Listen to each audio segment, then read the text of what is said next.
Si tu n'as rien fait de différent au niveau de ton alimentation et que tu as quand même pris du poids, c'est probablement les hormones qui sont déséquilibrées. Je sais que tu te tapes peut-être sur la tête, mais aujourd'hui, je t'enlève un gros poids sur les épaules. Ce n'est pas de ta faute.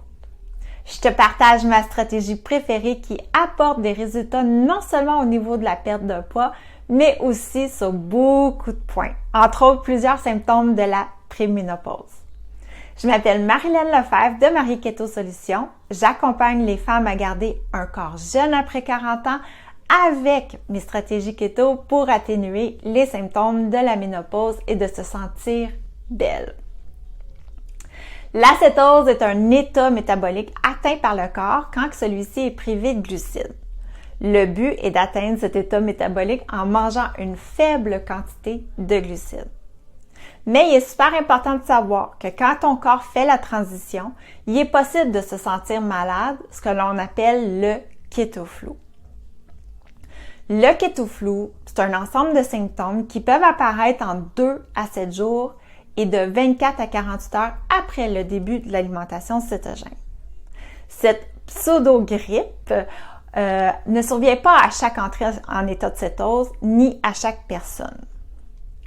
Les symptômes du kétoflou sont variés, puis ils peuvent se présenter sous forme de troubles digestifs, nausées, ballonnements, constipation ou diarrhée, maux de tête, vertige, troubles de la concentration, une sensation d'esprit embrouillé, une mauvaise haleine, des crampes ou des douleurs musculaires, une faiblesse générale d'une sensation de fatigue.